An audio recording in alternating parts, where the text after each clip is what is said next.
英語聞き流しリスニング、英語テキストと MP3 音声ダウンロードは、ホームページからご利用いただけます。88thpp.com 88thpp.com The Jungle Book by Rudyard Kipling. Mowgli's Brothers. Now run the kite brings home the night that Mong the bat sets free, the herds are shut in byre and hut for loose till dawn are we. This is the hour of pride and power, talon and tush and claw. Oh, hear the call. Good hunting all that keep the jungle law. Night Song in the Jungle. It was 7 o'clock of a very warm evening in the Seeonee Hills when Father Wolf woke up from his day's rest, scratched himself, yawned, and spread out his paws one after the other to get rid of the sleepy feeling in their tips. Mother Wolf lay with her big gray nose dropped across her 4 tumbling, squealing cubs, and the moon shone into the mouth of the cave where they all lived. Augur, said Father Wolf. It is time to hunt again. He was going to spring downhill when a little shadow with a bushy tail crossed the threshold and whined, Good luck go with you, O chief of the wolves. And good luck and strong white teeth go with noble children that they may never forget the hungry in this world. It was the jackal, Tabaki, the dish licker, and the wolves of India despise Tabaki because he runs about making mischief, and telling tales, and eating rags and pieces of leather from the village rubbish heaps. But they are afraid of him too, because Tabaki, more than anyone else in the jungle, is apt to go mad, and then he forgets that he was ever afraid of anyone, and runs through the forest biting everything in his way. Even the tiger runs and hides when little Tabaki goes mad, for madness is the most disgraceful thing that can overtake a wild creature. We call it hydrophobia, but they call it Diwani, the madness, and run. Enter, then, and look, said Father Wolf stiffly, but there is no food here. For a wolf, no, said Tabaki, but for so mean a person as myself a dry bone is a good feast. Who are we, the Gidger log, the jackal people, to pick and choose? He scuttled to the back of the cave, where he found the bone of a buck with some meat on it, and sat cracking the end merrily. All thanks for this good meal, he said, licking his lips. How beautiful are the noble children. How large are their eyes. And so young too. Indeed, I might have remembered that the children of kings are men from the beginning. Now, Tabaki knew as well as anyone else that there is nothing so unlucky as to compliment children to their faces. It pleased him to see Mother and Father Wolf look uncomfortable. Tabaki sat still, rejoicing in the mischief that he had made, and then he said spitefully. Shere Khan, the big one, has shifted his hunting grounds. He will hunt among these hills for the next moon, so he has told me. Shere Khan was the tiger who lived near the Waingunga River, 20 miles away. He has no right. Father Wolf began angrily, by the law of the jungle he has no right to change his quarters without due warning. He will frighten every head of game within 10 miles, and I have to kill for 2, these days. His mother did not call him Lungri, the lame one, for nothing, said Mother Wolf quietly. He has been lame in 1 foot from his birth. That is why he has only killed cattle. Now the villagers of the Waingunga are angry with him, and he has come here to make our villagers angry. They will scour the jungle for him when he is far away, and we and our children must run when the grass is set alight. Indeed, we are very grateful to Shere Khan. Shall I tell him of your gratitude? Said Tabaki. Out, snapped Father Wolf. Out and hunt with thy master. Thou hast done harm enough for one night. I go, said Tabaki quietly. Ye can hear Shere Khan below in the thickets. I might have saved myself the message. Father Wolf listened, and below in the valley that ran down to a little river he heard the dry, angry, snarly, sing-song whine of a tiger who has caught nothing and does not care if all the jungle knows it. The fool, said Father Wolf. To begin a night's work with that noise. Does he think that our buck are like his fat Waingunga bullocks? HSH. It is neither bullock nor buck he hunts tonight, said Mother Wolf. It is man. The whine had changed to a sort of humming purr that seemed to come from every quarter of the compass. It was the noise that bewilders woodcutters and gypsies sleeping in the open, and makes them run sometimes into the very mouth of the tiger. Man, said Father Wolf, showing all his white teeth. Faugh! Are there not enough beetles and frogs in the tanks that he must eat man, and on our ground too? The law of the jungle, which never orders anything without a reason, forbids every beast to eat man except when he is killing to show his children how to kill, and then he must hunt outside the hunting grounds of his pack or tribe. The real reason for this is that man killing means, sooner or later, the arrival of white men on elephants, with guns, and hundreds of brown men with gongs and rockets and torches. Then everybody in the jungle suffers.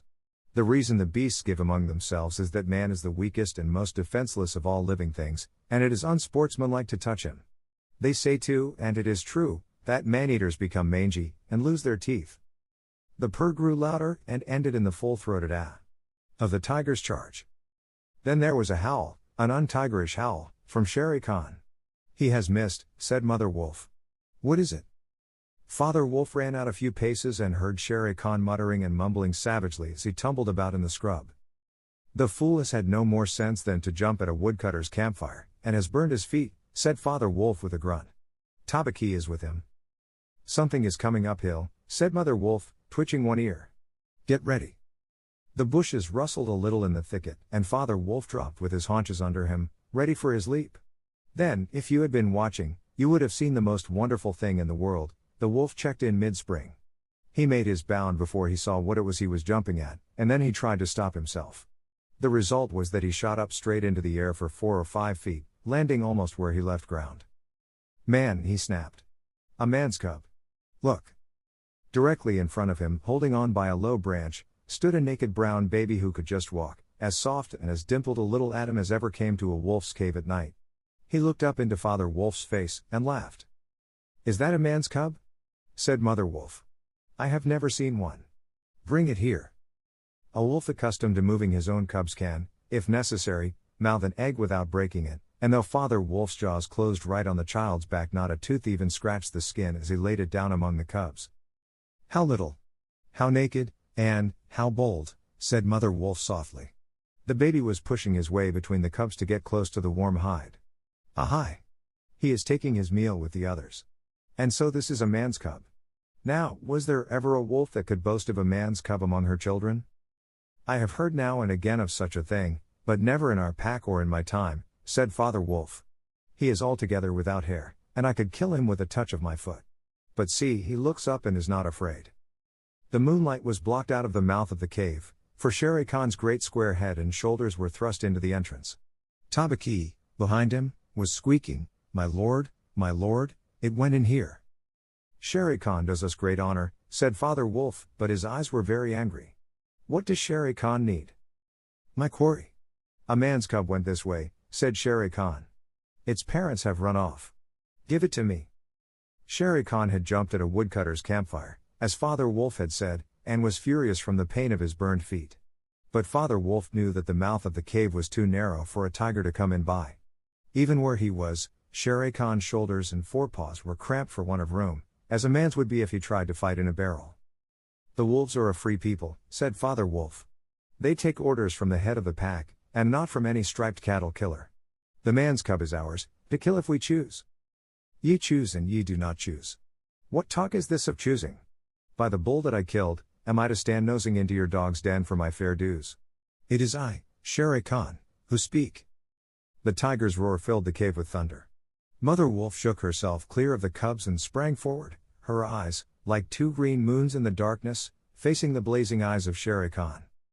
"And it is I, Raksha, the demon, who answers. The man's cub is mine, Lungri, mine to me. He shall not be killed. He shall live to run with the pack and to hunt with the pack, and in the end, look you, hunter of little naked cubs, frog eater, fish killer, he shall hunt thee. Now get hence, or by the sambar that I killed, I eat no starved cattle. Back thou goest to thy mother, burned beast of the jungle, lamer than ever thou camest into the world. Go." Father Wolf looked on amazed. He had almost forgotten the days when he won Mother Wolf in fair fight from 5 other wolves, when she ran in the pack and was not called the demon for compliment's sake. Shere Khan might have faced Father Wolf, but he could not stand up against Mother Wolf, for he knew that where he was she had all the advantage of the ground, and would fight to the death.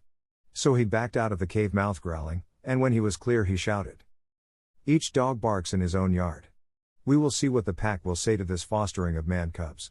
The cub is mine, and to my teeth he will come in the end, O bush-tailed thieves." Mother Wolf threw herself down panting among the cubs, and Father Wolf said to her gravely, "Shere Khan speaks this much truth. The cub must be shown to the pack. Wilt thou still keep him, mother?"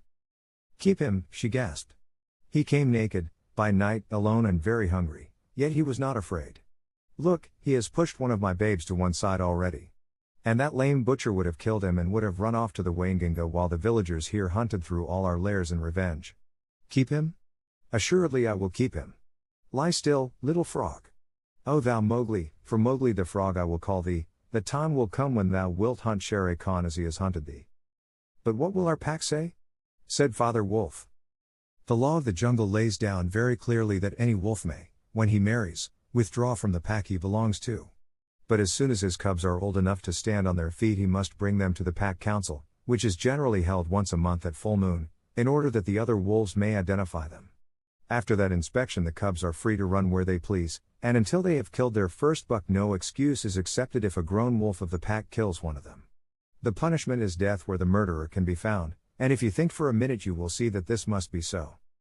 Father Wolf waited till his cubs could run a little, and then on the night of the pack meeting took them and Mowgli and Mother Wolf to the council rock, a hilltop covered with stones and boulders where 100 wolves could hide.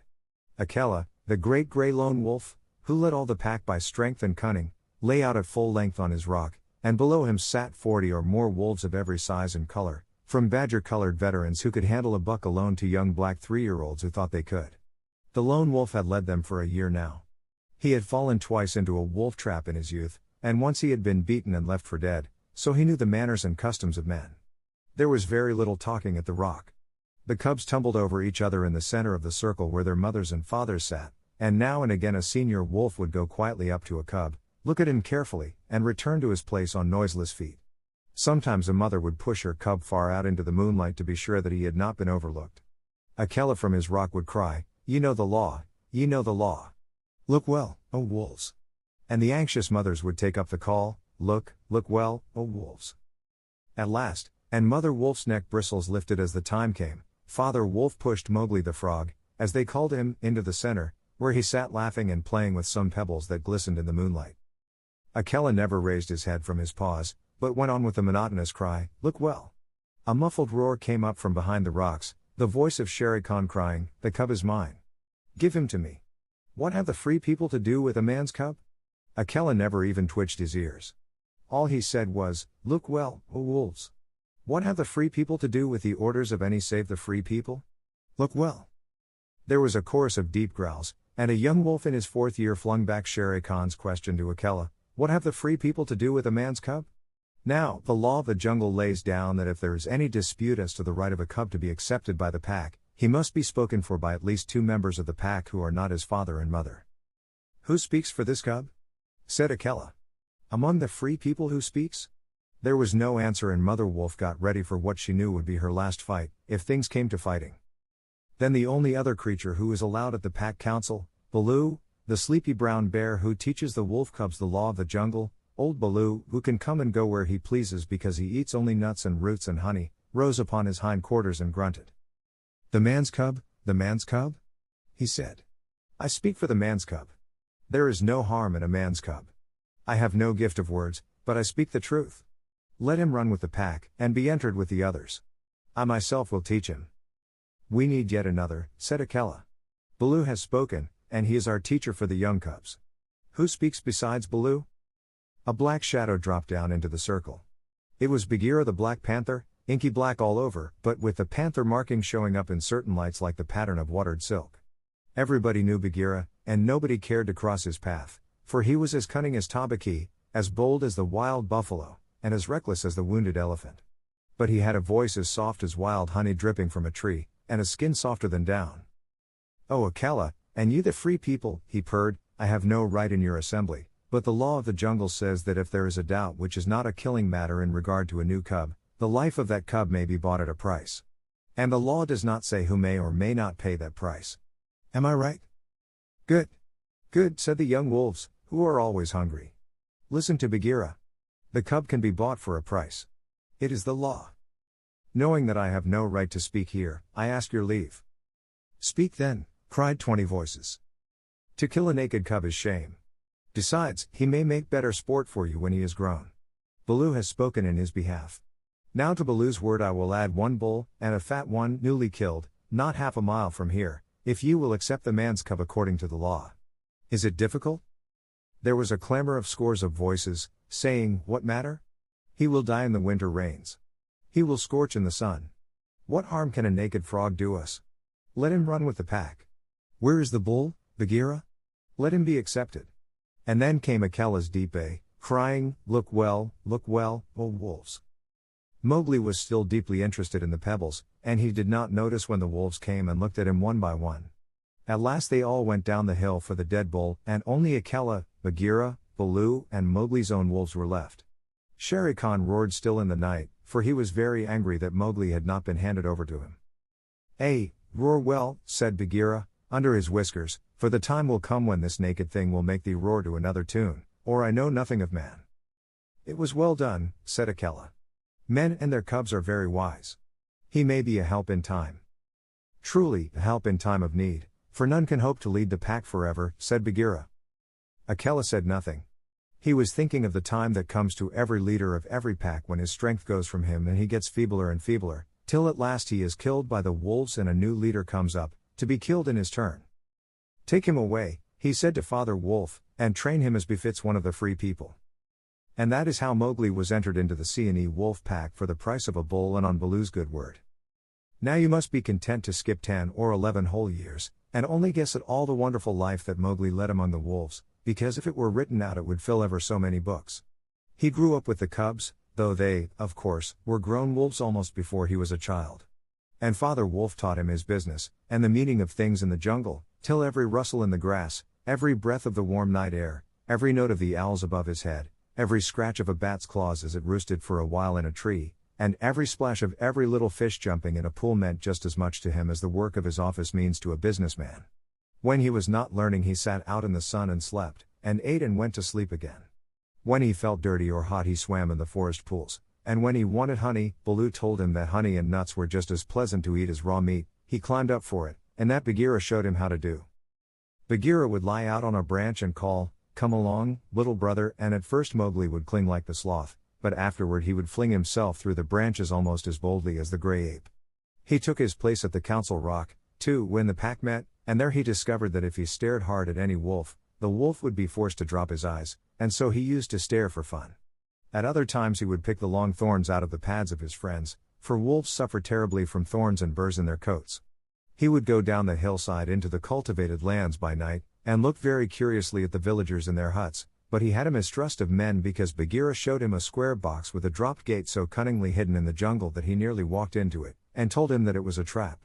He loved better than anything else to go with Bagheera into the dark warm heart of the forest, to sleep all through the drowsy day, and at night see how Bagheera did his killing. Bagheera killed right and left as he felt hungry, and so did Mowgli, with one exception. As soon as he was old enough to understand things, Bagheera told him that he must never touch cattle because he had been bought into the pack at the price of a bull's life. "All the jungle is thine," said Bagheera, "and thou canst kill everything that thou art strong enough to kill, but for the sake of the bull that bought thee thou must never kill or eat any cattle young or old. That is the law of the jungle." Mowgli obeyed faithfully. And he grew and grew strong as a boy must grow who does not know that he is learning any lessons, and who has nothing in the world to think of except things to eat. Mother Wolf told him once or twice that Shere Khan was not a creature to be trusted, and that some day he must kill Shere Khan. But though a young wolf would have remembered that advice every hour, Mowgli forgot it because he was only a boy, though he would have called himself a wolf if he had been able to speak in any human tongue. Shere Khan was always crossing his path in the jungle, for as Akela grew older and feebler the lame tiger had come to be great friends with the younger wolves of the pack, who followed him for scraps, a thing Akela would never have allowed if he had dared to push his authority to the proper bounds. Then Shere Khan would flatter them and wonder that such fine young hunters were content to be led by a dying wolf and a man's cub. "They tell me," Shere Khan would say, "that at council ye dare not look him between the eyes."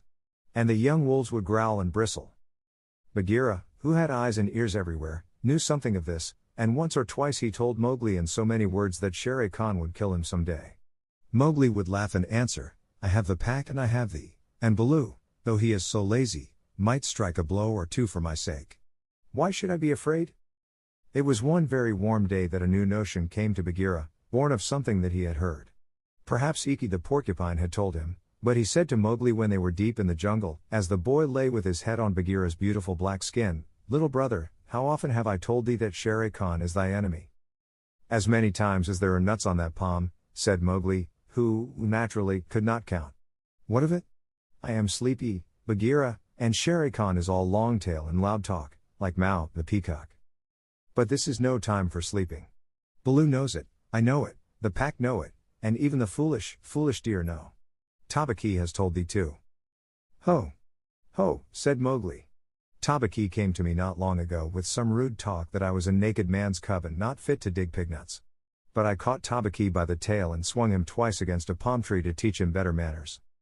That was foolishness, for though Tabaki is a mischief maker, he would have told thee of something that concerned thee closely. Open those eyes, little brother. Shere Khan dare not kill thee in the jungle. But remember, Akela is very old, and soon the day comes when he cannot kill his buck, and then he will be leader no more.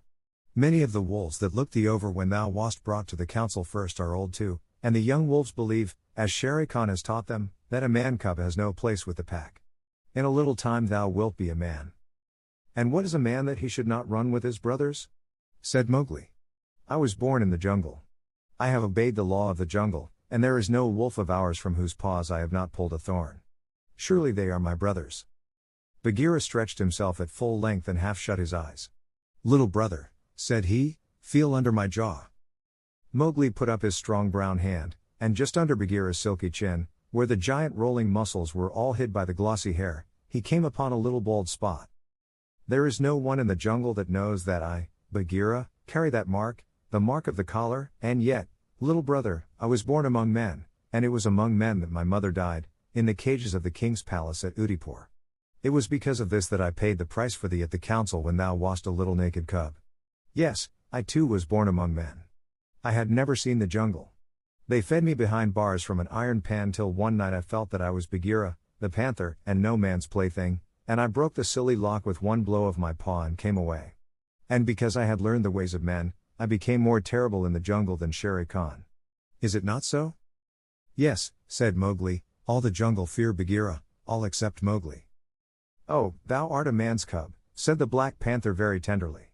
And even as I return to my jungle, so thou must go back to men at last, to the men who are thy brothers, if thou art not killed in the council. But why should any wish to kill me? Said Mowgli. Look at me, said Bagheera. And Mowgli looked at him steadily between the eyes. The big panther turned his head away in half a minute. That is why, he said, shifting his paw on the leaves. Not even I can look thee between the eyes, and I was born among men, and I love thee, little brother. The others they hate thee because their eyes cannot meet thine, because thou art wise, because thou hast pulled out thorns from their feet, because thou art a man. I did not know these things, said Mowgli sullenly, and he frowned under his heavy black eyebrows. What is the law of the jungle? Strike first and then give tongue. By thy very carelessness they know that thou art a man. But be wise. It is in my heart that when Akela misses his next kill, and at each hunt it costs him more to pin the buck, the pack will turn against him and against thee. They will hold a jungle council at the rock, and then, I have it, said Bagheera, leaping up. Go thou down quickly to the men's huts in the valley, and take some of the red flower which they grow there, so that when the time comes thou mayest have even a stronger friend than I or Baloo or those of the pack that love thee. Get the red flower. By red flower Bagheera meant fire, only no creature in the jungle will call fire by its proper name.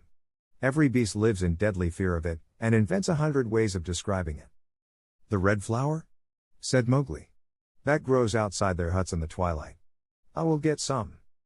There speaks the man's cub, said Bagheera proudly. Remember that it grows in little pots. Get one swiftly, and keep it by thee for time of need. Good, said Mowgli. I go.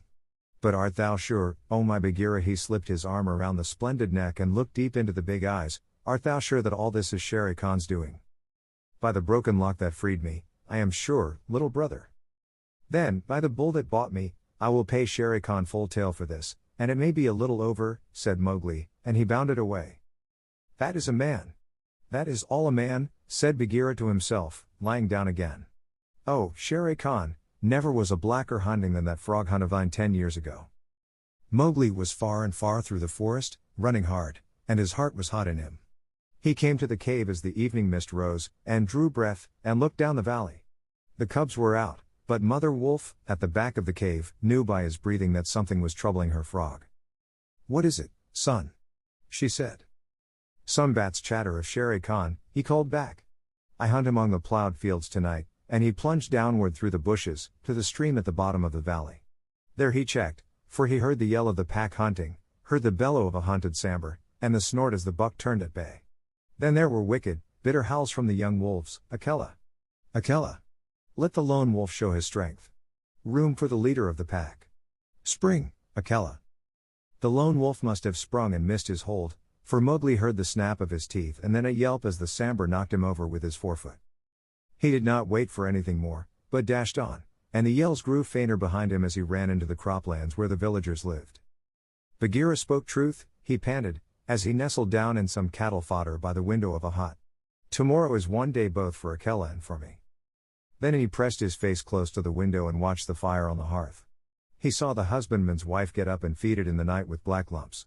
And when the morning came and the mists were all white and cold, he saw the man's child pick up a wicker pot plastered inside with earth, fill it with lumps of red-hot charcoal, put it under his blanket, and go out to tend the cows in the byre.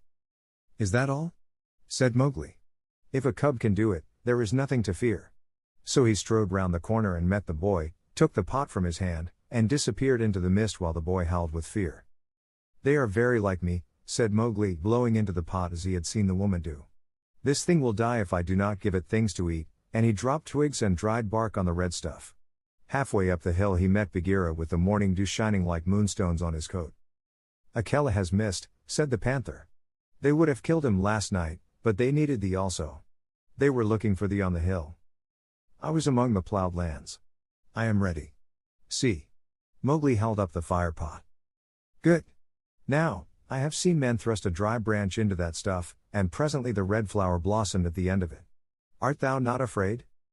"No. Why should I fear? I remember now, if it is not a dream, how, before I was a wolf, I lay beside the red flower, and it was warm and pleasant." All that day Mowgli sat in the cave tending his fire pot and dipping dry branches into it to see how they looked. He found a branch that satisfied him, and in the evening when Tabaqui came to the cave and told him rudely enough that he was wanted at the council rock, he laughed till Tabaqui ran away. Then Mowgli went to the council, still laughing. Akela the lone wolf lay by the side of his rock as a sign that the leadership of the pack was open, and Shere Khan with his following of scrap-fed wolves walked to and fro openly being flattered. Bagheera lay close to Mowgli, and the fire pot was between Mowgli's knees. When they were all gathered together, Shere Khan began to speak, a thing he would never have dared to do when Akela was in his prime. "He has no right," whispered Bagheera. "Say so. He is a dog's son. He will be frightened." Mowgli sprang to his feet. "Free people," he cried, "does Shere Khan lead the pack? What has a tiger to do with our leadership?" Seeing that the leadership is yet open, and being asked to speak, Shere Khan began. "By whom?" said Mowgli. "Are we all jackals, to fawn on this cattle butcher? The leadership of the pack is with the pack alone." There were yells of silence. "Thou man's cub! Let him speak. He has kept our law," and at last the seniors of the pack thundered, "Let the dead wolf speak.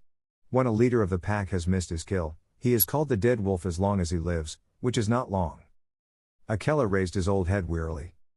"Free people, and ye too, jackals of Shere Khan, for 12 seasons I have led ye to and from the kill, and in all that time not one has been trapped or maimed.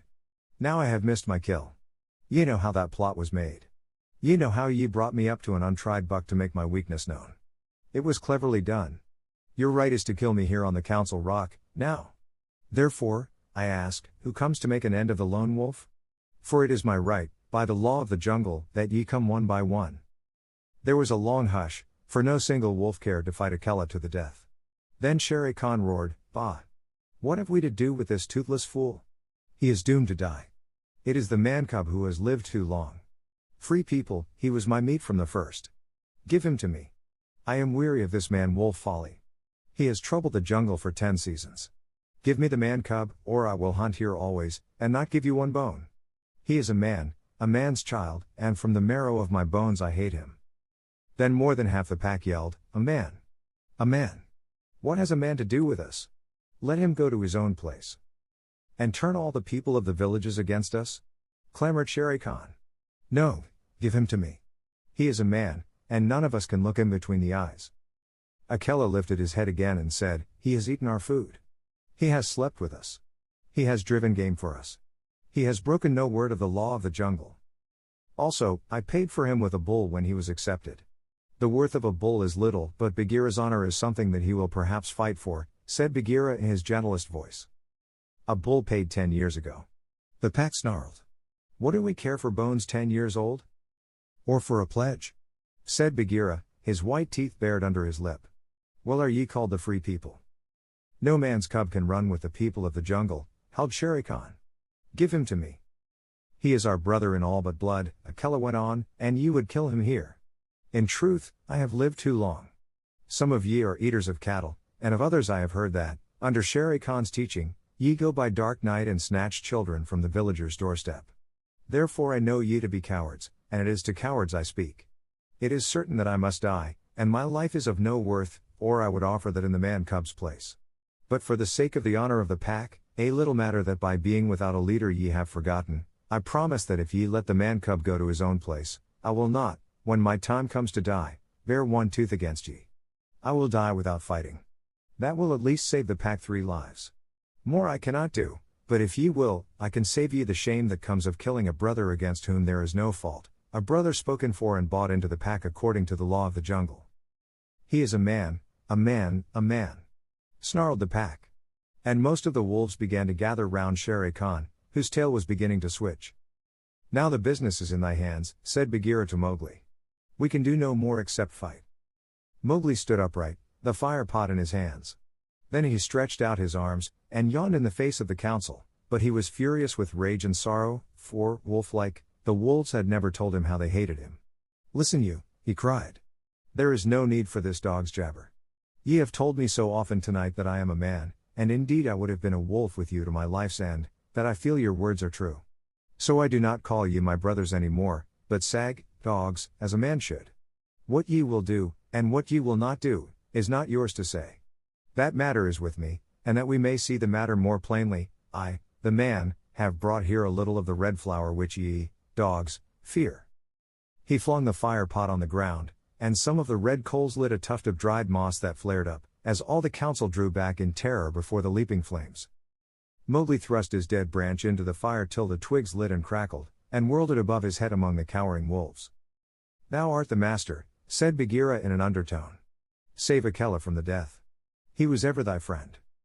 Akela, the grim old wolf who had never asked for mercy in his life, gave one piteous look at Mowgli as the boy stood all naked, his long black hair tossing over his shoulders in the light of the blazing branch that made the shadows jump and quiver.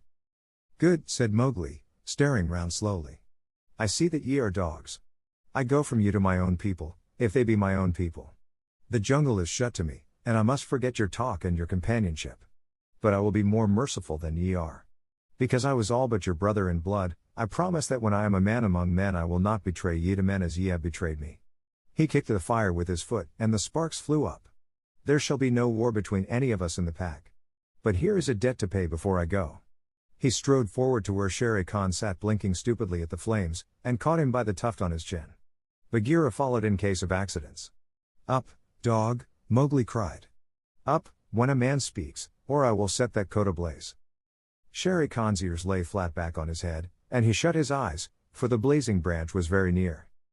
This cattle killer said he would kill me in the council because he had not killed me when I was a cub. Thus and thus, then, do we beat dogs when we are men. Stir a whisker, Lungri, and I ram the red flower down thy gullet. He beat Shere Khan over the head with the branch, and the tiger whimpered and whined in an agony of fear. Pa! Singed Jungle Cat, go now. But remember when next I come to the council rock, as a man should come, it will be with Shere Khan's hide on my head. For the rest, Akela goes free to live as he pleases. Ye will not kill him, because that is not my will. Nor do I think that ye will sit here any longer, lolling out your tongues as though ye were somebody's, instead of dogs whom I drive out, thus. Go! The fire was burning furiously at the end of the branch, and Mowgli struck right and left round the circle, and the wolves ran howling with the sparks burning their fur. At last there were only Akela, Bagheera, and perhaps 10 wolves that had taken Mowgli's part. Then something began to hurt Mowgli inside him, as he had never been hurt in his life before, and he caught his breath and sobbed, and the tears ran down his face. What is it? What is it? He said. I do not wish to leave the jungle, and I do not know what this is. Am I dying, Bagheera? No, little brother. That is only tears such as men use, said Bagheera. Now I know thou art a man, and a man's cub no longer. The jungle is shut indeed to thee henceforward. Let them fall, Mowgli. They are only tears. So Mowgli sat and cried as though his heart would break, and he had never cried in all his life before. Now, he said, I will go to men. But first I must say farewell to my mother. And he went to the cave where she lived with Father Wolf, and he cried on her coat, while the 4 cubs howled miserably. "You will not forget me?" said Mowgli. "Never while we can follow a trail," said the cubs. "Come to the foot of the hill when thou art a man, and we will talk to thee, and we will come into the croplands to play with thee by night." "Come soon," said Father Wolf. "O wise little frog, come again soon, for we be old, thy mother and I." "Come soon," said Mother Wolf, "little naked son of mine. For, listen, child of man, I love thee more than ever I loved my cubs." "I will surely come," said Mowgli. "And when I come it will be to lay out Shere Khan's hide upon the council rock. Do not forget me. Tell them in the jungle never to forget me." The dawn was beginning to break when Mowgli went down the hillside alone, to meet those mysterious things that are called men. Hunting Song of the Seeonee Pack. As the dawn was breaking, the sambar belled once, twice, and again. And a doe leapt up, and a doe leapt up from the pond in the wood where the wild deer sup. This I, scouting alone, beheld, once, twice, and again. As the dawn was breaking, the sambar belled once, twice, and again. And a wolf stole back, and a wolf stole back to carry the word to the waiting pack, and we sought and we found and we bayed on his track once, twice, and again. As the dawn was breaking, the wolf pack yelled once, twice, and again. Feet in the jungle that leave no mark. Eyes that can see in the dark, the dark. Tongue, give tongue to it. Hark! Oh hark! Once, twice, and again. Cause hunting. His spots are the joy of the leopard, his horns are the buffalo's pride. Be clean, for the strength of the hunter is known by the gloss of his hide. If ye find that the bullock can toss you, or the heavy-browed sambar can gore, ye need not stop work to inform us, we knew it 10 seasons before. Oppress not the cubs of the stranger, but hail them as sister and brother, for though they are little and foobsy, it may be the bear is their mother. There is none like to me.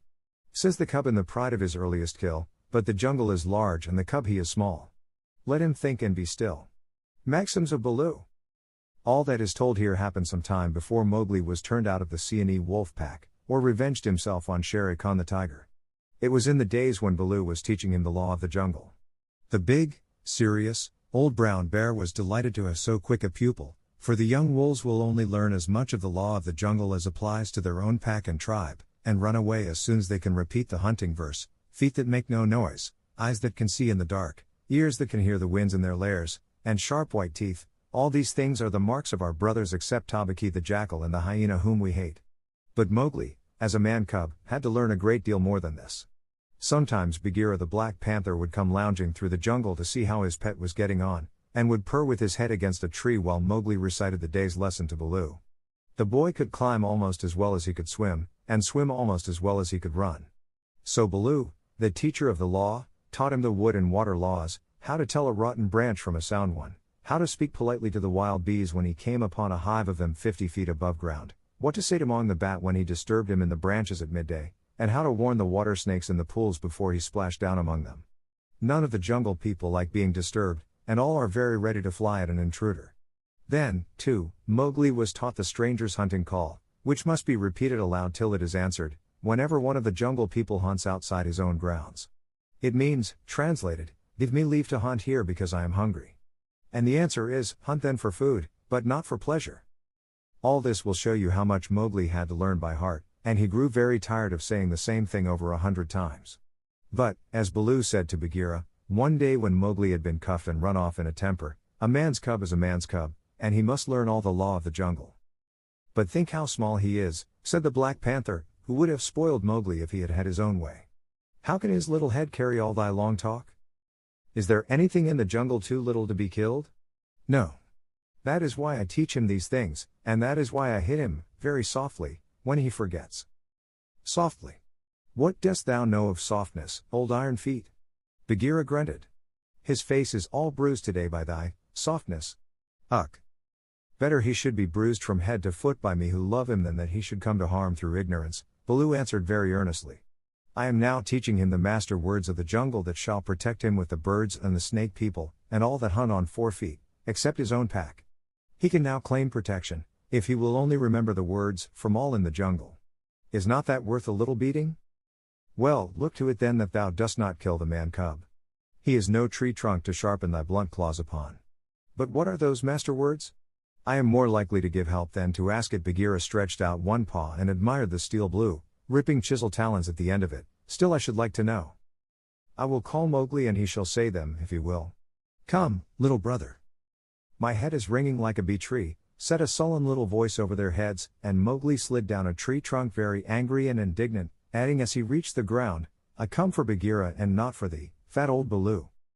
That is all one to me, said Baloo, though he was hurt and grieved.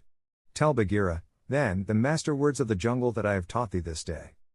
Master words for which people? Said Mowgli, delighted to show off. The jungle has many tongues. I know them all. A little thou knowest, but not much. See, O Bagheera, they never thank their teacher. Not one small wolfling has ever come back to thank old Baloo for his teachings. Say the word for the hunting people, then, great scholar. We be of one blood, ye and I, said Mowgli, giving the words the bear accent which all the hunting people use. Good. Now for the birds. Mowgli repeated, with the kite's whistle at the end of the sentence. Now for the snake people, said Bagheera.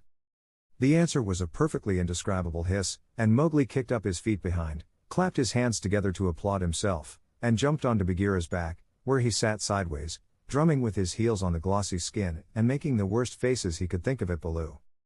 There. That was worth a little bruise, said the brown bear tenderly. Some day thou wilt remember me. Then he turned aside to tell Bagheera how he had begged the master words from Hathi the wild elephant, who knows all about these things, and how Hathi had taken Mowgli down to a pool to get the snake word from a water snake, because Baloo could not pronounce it, and how Mowgli was now reasonably safe against all accidents in the jungle, because neither snake, bird nor beast would hurt him. No one then is to be feared, Baloo wound up, patting his big furry stomach with pride. Except his own tribe, said Bagheera, under his breath, and then aloud to Mowgli, have a care for my ribs, little brother. What is all this dancing up and down? Mowgli had been trying to make himself heard by pulling at Bagheera's shoulder fur and kicking hard. When the two listened to him he was shouting at the top of his voice, and so I shall have a tribe of my own, and lead them through the branches all day long. What is this new folly, little dreamer of dreams? Said Bagheera. Yes, and throw branches and dirt at old Baloo, Mowgli went on. They have promised me this. Ah. Woof. Baloo's big paws scooped Mowgli off Bagheera's back, and as the boy lay between the big forepaws he could see the bear was angry. Mowgli, said Baloo, thou hast been talking with the Bunder Log, the monkey people. Mowgli looked at Bagheera to see if the panther was angry too, and Bagheera's eyes were as hard as jade stones. Thou hast been with the monkey people, the grey apes, the people without a law, the eaters of everything. That is great shame. When Baloo hurt my head, said Mowgli, he was still on his back, I went away and the grey apes came down from the trees and had pity on me. No one else cared. He snuffled a little. The pity of the monkey people. Baloo snorted. The stillness of the mountain stream. The cool of the summer sun. And then, man cub? And then, they gave me nuts and pleasant things to eat, and they carried me in their arms up to the top of the trees and said I was their blood brother except that I had no tail, and should be their leader some day. They have no leader, said Bagheera. They lie. They have always lied. They were very kind and bade me come again. Why have I never been taken among the monkey people? They stand on their feet as I do. They do not hit me with their hard paws. They play all day. Let me get up. Bad Baloo, let me up. I will play with them again. Listen, man cub, said the bear, and his voice rumbled like thunder on a hot night. I have taught thee all the law of the jungle for all the peoples of the jungle, except the monkey folk who live in the trees. They have no law. They are outcasts. They have no speech of their own, but use the stolen words which they overhear when they listen, and peep, and wait up above in the branches. Their way is not our way. They are without leaders. They have no remembrance. They boast and chatter and pretend that they are a great people about to do great affairs in the jungle, but the falling of a nut turns their minds to laughter and all is forgotten. We of the jungle have no dealings with them. We do not drink where the monkeys drink, we do not go where the monkeys go, we do not hunt where they hunt, we do not die where they die. Hast thou ever heard me speak of the Bunder Log till today? No, said Mowgli in a whisper, for the forest was very still now Baloo had finished. The jungle people put them out of their mouths and out of their minds. They are very many, evil, dirty, shameless, and they desire, if they have any fixed desire, to be noticed by the jungle people. But we do not notice them even when they throw nuts and filth on our heads. He had hardly spoken when a shower of nuts and twigs spattered down through the branches, and they could hear coughings and howlings and angry jumpings high up in the air among the thin branches.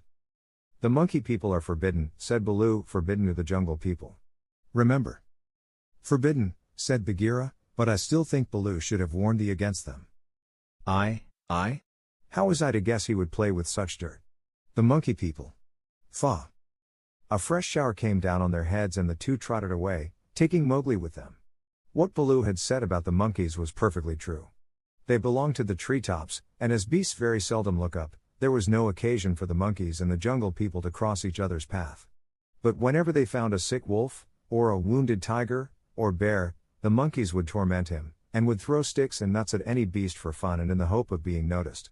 Then they would howl and shriek senseless songs, and invite the jungle people to climb up their trees and fight them, or would start furious battles over nothing among themselves, and leave the dead monkeys where the jungle people could see them. They were always just going to have a leader, and laws and customs of their own, but they never did, because their memories would not hold over from day to day, and so they compromised things by making up a saying, "What the Bunder log think now the jungle will think later," and that comforted them a great deal. None of the beasts could reach them, but on the other hand none of the beasts would notice them, and that was why they were so pleased when Mowgli came to play with them, and they heard how angry Baloo was. They never meant to do any more, the Bunder log never mean anything at all, but one of them invented what seemed to him a brilliant idea, and he told all the others that Mowgli would be a useful person to keep in the tribe, because he could weave sticks together for protection from the wind, so if they caught him they could make him teach them. Of course Mowgli, as a woodcutter's child, inherited all sorts of instincts, and used to make little huts of fallen branches without thinking how he came to do it. The monkey people, watching in the trees, considered his play most wonderful. This time, they said, they were really going to have a leader and become the wisest people in the jungle, so wise that everyone else would notice and envy them. Therefore they followed Baloo and Bagheera and Mowgli through the jungle very quietly till it was time for the midday nap, and Mowgli, who was very much ashamed of himself, slept between the panther and the bear, resolving to have no more to do with the monkey people. The next thing he remembered was feeling hands on his legs and arms, hard, strong, little hands, and then a swash of branches in his face, and then he was staring down through the swaying boughs as Baloo woke the jungle with his deep cries and Bagheera bounded up the trunk with every tooth bared. The Bunder log howled with triumph and scuffled away to the upper branches where Bagheera dared not follow, shouting, "He has noticed us! Bagheera has noticed us! All the jungle people admire us for our skill and our cunning." Then they began their flight, and the flight of the monkey people through tree land is one of the things nobody can describe. They have their regular roads and crossroads, up hills and down hills, all laid out from 50 to 70 or 100 feet above ground, and by these they can travel even at night if necessary. Two of the strongest monkeys caught Mowgli under the arms and swung off with him through the treetops, 20 feet at a bound. Had they been alone they could have gone twice as fast, but the boy's weight held them back. Sick and giddy as Mowgli was, he could not help enjoying the wild rush, though the glimpses of earth far down below frightened him, and the terrible check and jerk at the end of the swing over nothing but empty air brought his heart between his teeth. His escort would rush him up a tree till he felt the thinnest topmost branches crackle and bend under them, and then with a cough and a whoop would fling themselves into the air outward and downward, and bring up, hanging by their hands or their feet to the lower limbs of the next tree. Sometimes he could see for miles and miles across the still green jungle, as a man on the top of a mast can see for miles across the sea, and then the branches and leaves would lash him across the face, and he and his two guards would be almost down to earth again. So, bounding and crashing and whooping and yelling, the whole tribe of Bunder log swept along the tree roads with Mowgli their prisoner. For a time he was afraid of being dropped. Then he grew angry but knew better than to struggle, and then he began to think. The first thing was to send back word to Baloo and Bagheera, for, at the pace the monkeys were going, he knew his friends would be left far behind. It was useless to look down, for he could only see the top sides of the branches, so he stared upward and saw, far away in the blue, Run the kite balancing and wheeling as he kept watch over the jungle waiting for things to die. Run saw that the monkeys were carrying something, and dropped a few hundred yards to find out whether their load was good to eat. He whistled with surprise when he saw Mowgli being dragged up to a treetop and heard him give the kite call for, "We be of one blood, thou and I." The waves of the branches closed over the boy, but Run balanced away to the next tree in time to see the little brown face come up again. "Mark my trail," Mowgli shouted.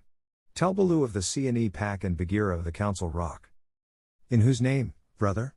Run had never seen Mowgli before, though of course he had heard of him. "Mowgli, the frog. Man cub they call me. Mark my trail." The last words were shrieked as he was being swung through the air, but Run nodded and rose up till he looked no bigger than a speck of dust, and there he hung, watching with his telescope eyes the swaying of the treetops as Mowgli's escort whirled along. "They never go far," he said with a chuckle. "They never do what they set out to do. Always pecking at new things are the Bunder log. This time, if I have any eyesight, they have pecked down trouble for themselves, for Baloo is no fledgling and Bagheera can, as I know, kill more than goats." So he rocked on his wings, his feet gathered up under him, and waited. Meantime, Baloo and Bagheera were furious with rage and grief. Bagheera climbed as he had never climbed before, but the thin branches broke beneath his weight, and he slipped down, his claws full of bark. "Why didst thou not warn the man-cub?" he roared to poor Baloo, who had set off at a clumsy trot in the hope of overtaking the monkeys.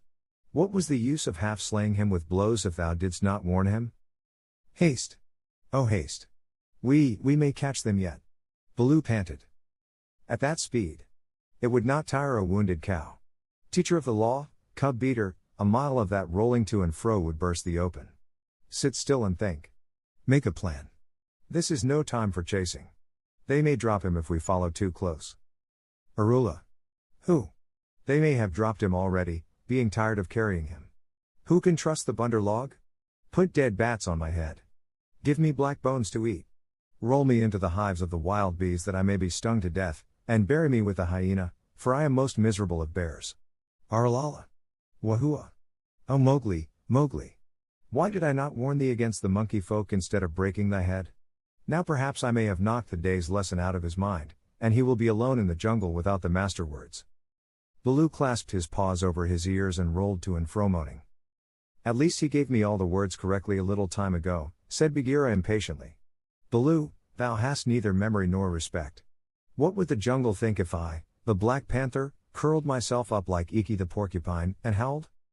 What do I care what the jungle thinks? He may be dead by now. Unless and until they drop him from the branches in sport, or kill him out of idleness, I have no fear for the man-cub. He is wise and well taught, and above all he has the eyes that make the jungle people afraid. But, and it is a great evil, he is in the power of the Bunder log, and they, because they live in trees, have no fear of any of our people. Bagheera licked one forepaw thoughtfully. Fool that I am. Oh, fat, brown, root-digging fool that I am, said Baloo, uncoiling himself with a jerk. It is true what Hathi the wild elephant says, to each his own fear, and they, the Bunder log, fear Kaa the rock snake. He can climb as well as they can. He steals the young monkeys in the night. The whisper of his name makes their wicked tails cold. Let us go to Kaa. What will he do for us? He is not of our tribe, being footless, and with most evil eyes, said Bagheera. He is very old and very cunning. Above all, he is always hungry, said Baloo hopefully. Promise him many goats. He sleeps for a full month after he has once eaten. He may be asleep now, and even were he awake, what if he would rather kill his own goats? Bagheera, who did not know much about Kaa, was naturally suspicious. Then in that case, thou and I together, old hunter, might make him see reason. Here Baloo rubbed his faded brown shoulder against the panther, and they went off to look for Kaa the rock python. They found him stretched out on a warm ledge in the afternoon sun, admiring his beautiful new coat, for he had been in retirement for the last 10 days changing his skin, and now he was very splendid, darting his big blunt-nosed head along the ground, and twisting the 30 feet of his body into fantastic knots and curves, and licking his lips as he thought of his dinner to come. He has not eaten, said Baloo with a grunt of relief, as soon as he saw the beautifully modeled brown and yellow jacket. Be careful, Bagheera. He is always a little blind after he has changed his skin, and very quick to strike.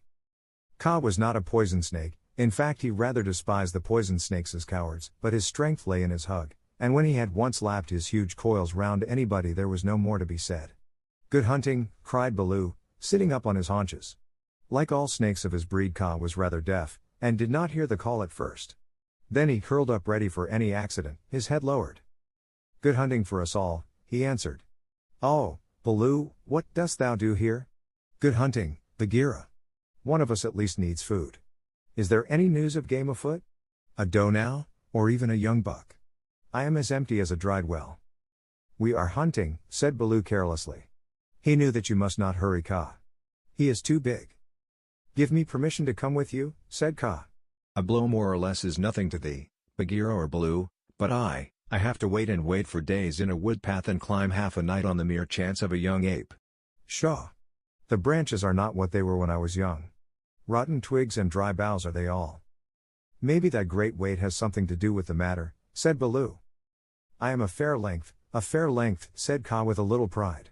But for all that, it is the fault of this new-grown timber. I came very near to falling on my last hunt, very near indeed, and the noise of my slipping, for my tail was not tight wrapped around the tree, waked the bunder log, and they called me most evil names. Footless, yellow earthworm, said Bagheera under his whiskers, as though he were trying to remember something. SSSSS. Have they ever called me that? Said Kaa. Something of that kind it was that they shouted to us last moon, but we never noticed them. They will say anything, even that thou hast lost all thy teeth, and wilt not face anything bigger than a kid, because, they are indeed shameless, these bunder log, because thou art afraid of the he-goat's horns, Bagheera went on sweetly. Now a snake, especially a wary old python like Kaa, very seldom shows that he is angry, but Baloo and Bagheera could see the big swallowing muscles on either side of Kaa's throat ripple and bulge. The bunder log have shifted their grounds, he said quietly. When I came up into the sun today I heard them whooping among the treetops. It is the bunder log that we follow now, said Baloo, but the words stuck in his throat, for that was the first time in his memory that one of the jungle people had owned to being interested in the doings of the monkeys. Beyond doubt then it is no small thing that takes two such hunters, leaders in their own jungle I am certain, on the trail of the bunder log, Kaa replied courteously, as he swelled with curiosity. Indeed, Baloo began, I am no more than the old and sometimes very foolish teacher of the law to the Seeonee wolf cubs, and Bagheera here. Is Bagheera, said the Black Panther, and his jaws shut with a snap, for he did not believe in being humble. The trouble is this, those nut stealers and pickers of palm leaves have stolen away our man cub of whom thou hast perhaps heard. I heard some news from Iki, his quills make him presumptuous, of a man thing that was entered into a wolf pack, but I did not believe. Iki is full of stories half heard and very badly told. But it is true.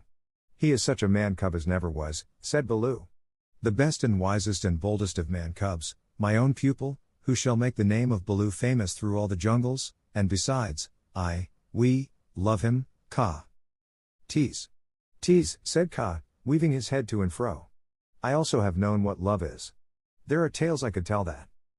That need a clear night when we are all well fed to praise properly, said Bagheera quickly. Our man cub is in the hands of the bunder log now, and we know that of all the jungle people they fear Kaa alone. They fear me alone. They have good reason, said Kaa. Chattering, foolish, vain, foolish, and chattering, are the monkeys. But a man thing in their hands is in no good luck. They grow tired of the nuts they pick, and throw them down. They carry a branch half a day, meaning to do great things with it, and then they snap it in two. That man thing is not to be envied. They called me also, yellow fish was it not? Worm, earthworm, said Bagheera, as well as other things which I cannot now say for shame. We must remind them to speak well of their master. _ASSP. We must help their wandering memories. Now, whither went they with the cub? The jungle alone knows. Toward the sunset, I believe, said Baloo. We had thought that thou wouldst know, Kaa. I? How? I take them when they come in my way, but I do not hunt the bunder log, or frogs, or green scum on a water hole for that matter. Up. Hillo.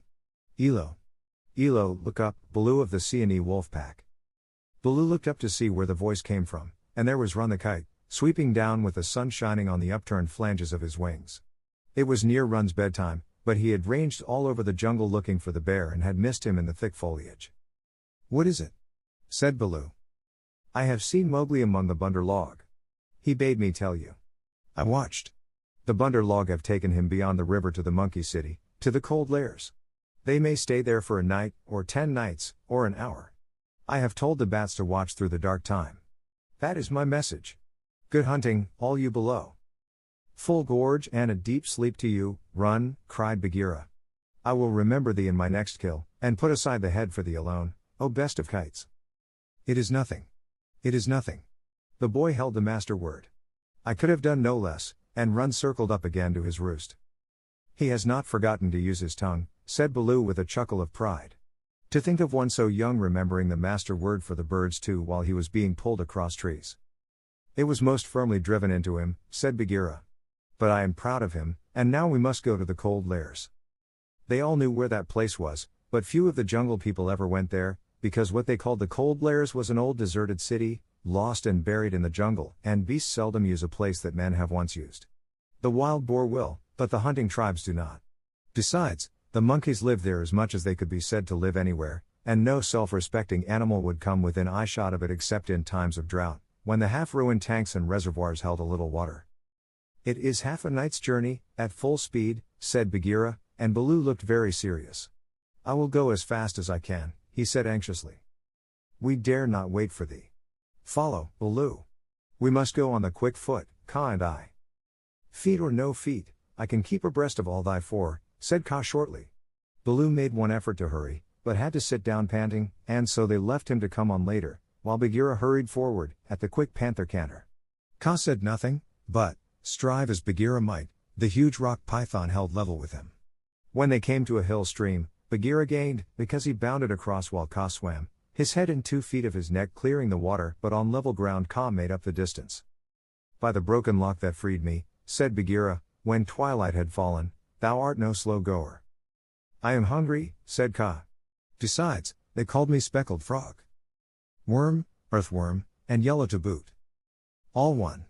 Let us go on," and Kaa seemed to pour himself along the ground, finding the shortest road with his steady eyes, and keeping to it. In the Cold Lairs the monkey people were not thinking of Mowgli's friends at all. They had brought the boy to the lost city, and were very much pleased with themselves for the time.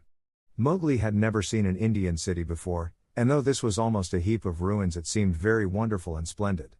Some king had built it long ago on a little hill.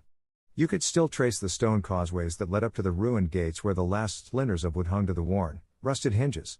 Trees had grown into and out of the walls, the battlements were tumbled down and decayed, and wild creepers hung out of the windows of the towers on the walls in bushy hanging clumps. A great roofless palace crowned the hill, and the marble of the courtyards and the fountains was split, and stained with red and green, and the very cobblestones in the courtyard where the king's elephants used to live had been thrust up and apart by grasses and young trees. From the palace you could see the rows and rows of roofless houses that made up the city looking like empty honeycombs filled with blackness, the shapeless block of stone that had been an idol in the square where 4 roads met, the pits and dimples at street corners where the public wells once stood, and the shattered domes of temples with wild figs sprouting on their sides. The monkeys called the place their city, and pretended to despise the jungle people because they lived in the forest. And yet they never knew what the buildings were made for nor how to use them. They would sit in circles on the hall of the king's council chamber, and scratch for fleas and pretend to be men, or they would run in and out of the roofless houses and collect pieces of plaster and old bricks in a corner, and forget where they had hidden them, and fight and cry in scuffling crowds, and then break off to play up and down the terraces of the king's garden, where they would shake the rose trees and the oranges in sport to see the fruit and flowers fall. They explored all the passages and dark tunnels in the palace and the hundreds of little dark rooms, but they never remembered what they had seen and what they had not, and so drifted about in ones and twos or crowds telling each other that they were doing as men did. They drank at the tanks and made the water all muddy, and then they fought over it, and then they would all rush together in mobs and shout, "There is no one in the jungle so wise and good and clever and strong and gentle as the Bunder Log." Then all would begin again till they grew tired of the city and went back to the treetops, hoping the jungle people would notice them. Mowgli, who had been trained under the law of the jungle, did not like or understand this kind of life. The monkeys dragged him into the Cold Lairs late in the afternoon, and instead of going to sleep, as Mowgli would have done after a long journey, they joined hands and danced about and sang their foolish songs. One of the monkeys made a speech and told his companions that Mowgli's capture marked a new thing in the history of the Bunder Log, for Mowgli was going to show them how to weave sticks and canes together as a protection against rain and cold. Mowgli picked up some creepers and began to work them in and out, and the monkeys tried to imitate, but in a very few minutes they lost interest and began to pull their friends' tails or jump up and down on all fours, coughing. "I wish to eat," said Mowgli. "I am a stranger in this part of the jungle. Bring me food, or give me leave to hunt here." 20 or 30 monkeys bounded away to bring him nuts and wild pawpaws. But they fell to fighting on the road, and it was too much trouble to go back with what was left of the fruit. Mowgli was sore and angry as well as hungry, and he roamed through the empty city giving the strangers' hunting call from time to time, but no one answered him, and Mowgli felt that he had reached a very bad place indeed. All that Baloo has said about the Bunder Log is true, he thought to himself. They have no law, no hunting call, and no leaders, nothing but foolish words and little picking thievish hands. So if I am starved or killed here, it will be all my own fault. But I must try to return to my own jungle. Baloo will surely beat me, but that is better than chasing silly rose leaves with the bunder log. No sooner had he walked to the city wall than the monkeys pulled him back, telling him that he did not know how happy he was, and pinching him to make him grateful. He set his teeth and said nothing, but went with the shouting monkeys to a terrace above the red sandstone reservoirs that were half full of rainwater. There was a ruined summer house of white marble in the center of the terrace, built for queens did 100 years ago. The domed roof had half fallen in and blocked up the underground passage from the palace by which the queens used to enter. But the walls were made of screens of marble tracery, beautiful milk-white fretwork, set with agates and cornelians and jasper and lapis lazuli, and as the moon came up behind the hill it shone through the open work, casting shadows on the ground like black velvet embroidery. Sore, sleepy, and hungry as he was, Mowgli could not help laughing when the bunder log began, 20 at a time, to tell him how great and wise and strong and gentle they were, and how foolish he was to wish to leave them. We are great. We are free. We are wonderful. We are the most wonderful people in all the jungle. We all say so, and so it must be true, they shouted. Now as you are a new listener and can carry our words back to the jungle people so that they may notice us in future, we will tell you all about our most excellent selves. Mowgli made no objection, and the monkeys gathered by hundreds and hundreds on the terrace to listen to their own speakers singing the praises of the bunder log, and whenever a speaker stopped for want of breath they would all shout together, "This is true, we all say so." Mowgli nodded and blinked, and said yes when they asked him a question, and his head spun with the noise. Tabaki the jackal must have bidden all these people, he said to himself, and now they have madness. Certainly this is Diwani, the madness. Do they never go to sleep? Now there is a cloud coming to cover that moon. If it were only a big enough cloud I might try to run away in the darkness. But I am tired. That same cloud was being watched by two good friends in the ruined ditch below the city wall, for Bagheera and Kaa, knowing well how dangerous the monkey people were in large numbers, did not wish to run any risks. The monkeys never fight unless they are 100 to 1, and few in the jungle care for those odds. I will go to the west wall, Kaa whispered, and come down swiftly with the slope of the ground in my favor. They will not throw themselves upon my back in their hundreds, but... I know it, said Bagheera. Would that Baloo were here, but we must do what we can. When that cloud covers the moon I shall go to the terrace. They hold some sort of council there over the boy. Good hunting, said Kaa grimly, and glided away to the west wall. That happened to be the least ruined of any, and the big snake was delayed a while before he could find a way up the stones. The cloud hid the moon, and as Mowgli wondered what would come next he heard Bagheera's light feet on the terrace. The Black Panther had raced up the slope almost without a sound and was striking. He knew better than to waste time in biting, right and left among the monkeys, who were seated round Mowgli in circles 50 and 60 deep. There was a howl of fright and rage, and then as Bagheera tripped on the rolling kicking bodies beneath him, a monkey shouted, "There is only one here. Kill him. Kill." A scuffling mass of monkeys, biting, scratching, tearing, and pulling closed over Bagheera, while 5 or 6 laid hold of Mowgli, dragged him up the wall of the summer house and pushed him through the hole of the broken dome. A man-trained boy would have been badly bruised, for the fall was a good 15 feet, but Mowgli fell as Baloo had taught him to fall, and landed on his feet. "Stay there," shouted the monkeys, "till we have killed thy friends, and later we will play with thee, if the poison people leave thee alive." "We be of one blood, ye and I," said Mowgli, quickly giving the snake's call. He could hear rustling and hissing in the rubbish all round him and gave the call a second time, to make sure. "Even so. Down hoods all," said half a dozen low voices. Every ruin in India becomes sooner or later a dwelling place of snakes, and the old summer house was alive with cobras. "Stand still, little brother, for thy feet may do us harm." Mowgli stood as quietly as he could, peering through the open work and listening to the furious din of the fight round the Black Panther, the yells and chatterings and scufflings, and Bagheera's deep, hoarse cough as he backed and bucked and twisted and plunged under the heaps of his enemies. For the first time since he was born, Bagheera was fighting for his life. Baloo must be at hand. Bagheera would not have come alone, Mowgli thought. And then he called aloud, "To the tank, Bagheera! Roll to the water tanks! Roll and plunge! Get to the water!" Bagheera heard, and the cry that told him Mowgli was safe gave him new courage. He worked his way desperately, inch by inch, straight for the reservoirs, halting in silence. Then from the ruined wall nearest the jungle rose up the rumbling war shout of Baloo. The old bear had done his best, but he could not come before. "Bagheera," he shouted, "I am here. I climb. I haste. Ahura! The stones slip under my feet. Wait my coming, O most infamous bunder log. He panted up the terrace only to disappear to the head in a wave of monkeys, but he threw himself squarely on his haunches, and, spreading out his forepaws, hugged as many as he could hold, and then began to hit with a regular bat bat bat, like the flipping strokes of a paddle wheel. A crash and a splash told Mowgli that Bagheera had fought his way to the tank where the monkeys could not follow. The panther lay gasping for breath, his head just out of the water, while the monkeys stood 3 deep on the red steps, dancing up and down with rage, ready to spring upon him from all sides if he came out to help Baloo. It was then that Bagheera lifted up his dripping chin, and in despair gave the snake's call for protection. "We be of one blood, ye and I," for he believed that Kaa had turned tail at the last minute. Even Baloo, half smothered under the monkeys on the edge of the terrace, could not help chuckling as he heard the Black Panther asking for help. Kaa had only just worked his way over the west wall, landing with a wrench that dislodged a coping stone into the ditch. He had no intention of losing any advantage of the ground, and coiled and uncoiled himself once or twice, to be sure that every foot of his long body was in working order.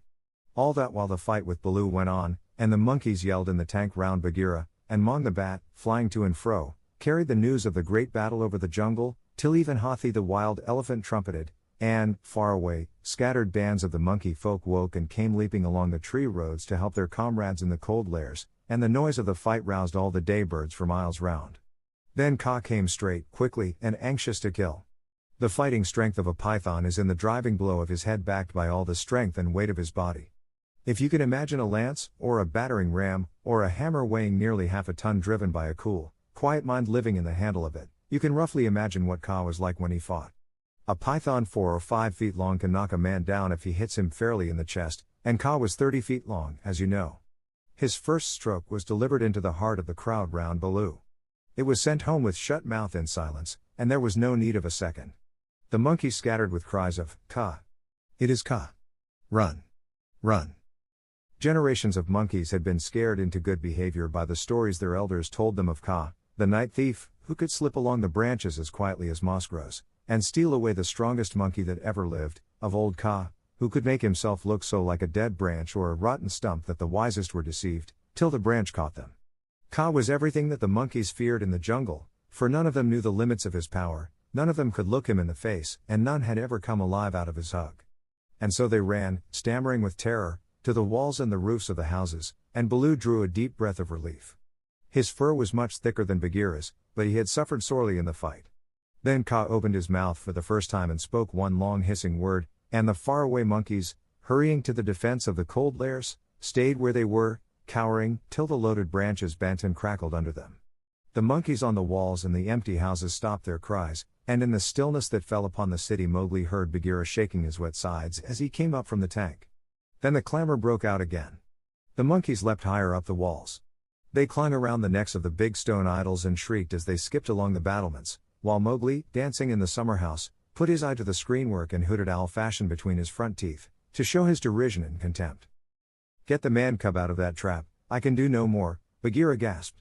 "Let us take the man cub and go. They may attack again. They will not move till I order them." "Stay you so," Kaa hissed, and the city was silent once more. "I could not come before, brother, but I think I heard thee call." This was to Bagheera. I may have cried out in the battle," Bagheera answered. "Baloo, art thou hurt?" "I am not sure that they did not pull me into 100 little beerlings," said Baloo, bravely shaking one leg after the other. "Wow! I am sore. Kaa, we owe thee, I think, our lives, Bagheera and I." "No matter. Where is the manling?" "Here, in a trap. I cannot climb out," cried Mowgli. The curve of the broken dome was above his head. "Take him away. He dances like Mao the peacock. He will crush our young," said the cobras inside. "Ha," said Kaa with a chuckle, "he has friends everywhere, this manling. Stand back, manling. And hide you, O poison people. I break down the wall." Kaa looked carefully till he found a discolored crack in the marble tracery showing a weak spot, made 2 or 3 light taps with his head to get the distance, and then lifting up 6 feet of his body clear of the ground, sent home half a dozen full power smashing blows, nose first. The screen work broke and fell away in a cloud of dust and rubbish, and Mowgli leapt through the opening and flung himself between Baloo and Bagheera, an arm around each big neck. "Art thou hurt?" said Baloo, hugging him softly. "I am sore, hungry, and not a little bruised. But, oh, they have handled ye grievously, my brothers. Ye bleed." "Others also," said Bagheera, licking his lips and looking at the monkey dead on the terrace and round the tank. It is nothing, if thou art safe, oh, my pride of all little frogs," whimpered Baloo. "Of that we shall judge later," said Bagheera, in a dry voice that Mowgli did not at all like. "But here is Kaa to whom we owe the battle, and thou owest thy life. Thank him according to our customs, Mowgli." Mowgli turned and saw the great python's head swaying a foot above his own. "So this is the manling," said Kaa. "Very soft is his skin, and he is not unlike the bunder log. Have a care, manling, that I do not mistake thee for a monkey some twilight when I have newly changed my coat." "We be one blood, thou and I," Mowgli answered. "I take my life from thee tonight. My kill shall be thy kill if ever thou art hungry, O Kaa." "All thanks, little brother," said Kaa, though his eyes twinkled. "And what may so bold a hunter kill? I ask that I may follow when next he goes abroad." "I kill nothing, I am too little, but I drive goats toward such as can use them. When thou art empty, come to me and see if I speak the truth. I have some skill in these." He held out his hands, "and if ever thou art in a trap, I may pay the debt which I owe to thee, to Bagheera, and to Baloo. Here. Good hunting to ye all, my masters."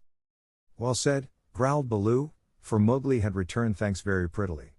The python dropped his head lightly for a minute on Mowgli's shoulder. "A brave heart and a courteous tongue," said he. "They shall carry thee far through the jungle, manling. But now go hence quickly with thy friends. Go and sleep, for the moon sets, and what follows it is not well that thou shouldst see." The moon was sinking behind the hills, and the lines of trembling monkeys huddled together on the walls and battlements looked like ragged shaky fringes of things. Baloo went down to the tank for a drink, and Bagheera began to put his fur in order, as Kaa glided out into the center of the terrace and brought his jaws together with a ringing snap that drew all the monkeys' eyes upon him. "The moon sets," he said. "Is there yet light enough to see?" From the walls came a moan like the wind in the treetops. "We see, O Kaa." "Good. Begins now the dance of the hunger of Kaa. Sit still and watch." He turned twice or thrice in a big circle, weaving his head from right to left. Then he began making loops and figures of 8 with his body, and soft, easy triangles that melted into squares and 5-sided figures, and coiled mounds, never resting, never hurrying, and never stopping his low humming song. It grew darker and darker, till at last the dragging, shifting coils disappeared, but they could hear the rustle of the scales. Baloo and Bagheera stood still as stone, growling in their throats, their neck hair bristling, and Mowgli watched and wondered. "Bunder log," said the voice of Kaa at last, "can ye stir foot or hand without my order? Speak." "Without thy order we cannot stir foot or hand, O Kaa." "Good. Come all one pace nearer to me." The lines of the monkeys swayed forward helplessly, and Baloo and Bagheera took one stiff step forward with them. "Nearer," hissed Kaa, and they all moved again. Mowgli laid his hands on Baloo and Bagheera to get them away, and the two great beasts started as though they had been waked from a dream. "Keep thy hand on my shoulder," Bagheera whispered. "Keep it there, or I must go back to Kaa." "Ah. It is only old Kaa making circles on the dust," said Mowgli. "Let us go." And the three slipped off through a gap in the walls to the jungle. "Woof," said Baloo when he stood under the still trees again. "Never more will I make an ally of Kaa," and he shook himself all over. "He knows more than we," said Bagheera, trembling. "In a little time, had I stayed, I should have walked down his throat." "Many will walk by that road before the moon rises again," said Baloo. "He will have good hunting, after his own fashion." "But what was the meaning of it all?" said Mowgli, who did not know anything of a python's powers of fascination. "I saw no more than a big snake making foolish circles till the dark came. And his nose was all sore." "Ho! Ho! Mowgli," said Bagheera angrily, "his nose was sore on thy account, as my ears and sides and paws, and Baloo's neck and shoulders are bitten on thy account. Neither Baloo nor Bagheera will be able to hunt with pleasure for many days."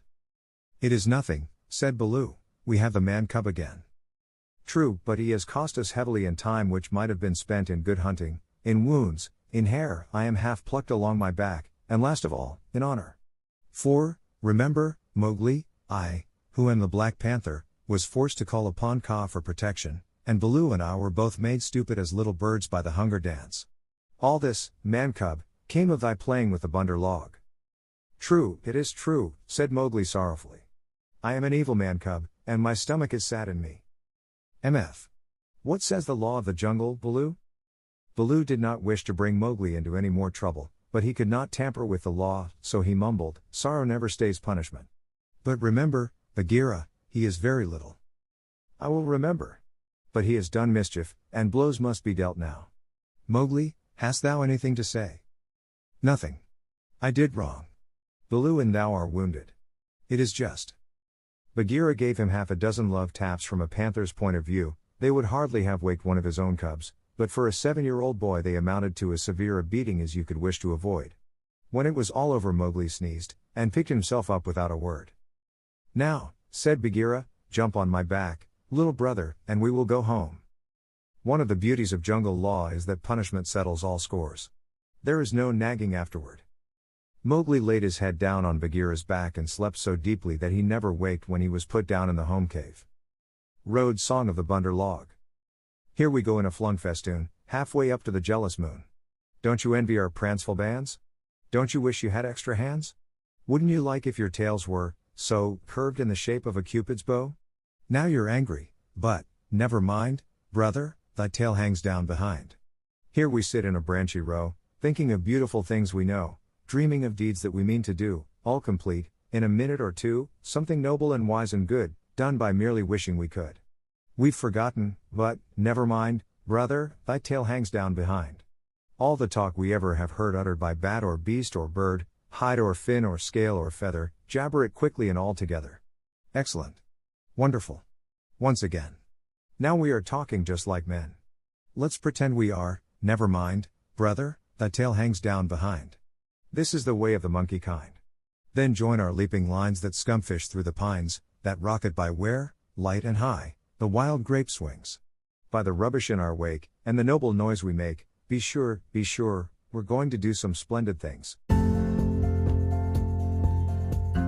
英語聞き流しリスニング、英語テキストと MP3 音声ダウンロードは、ホームページからご利用いただけます。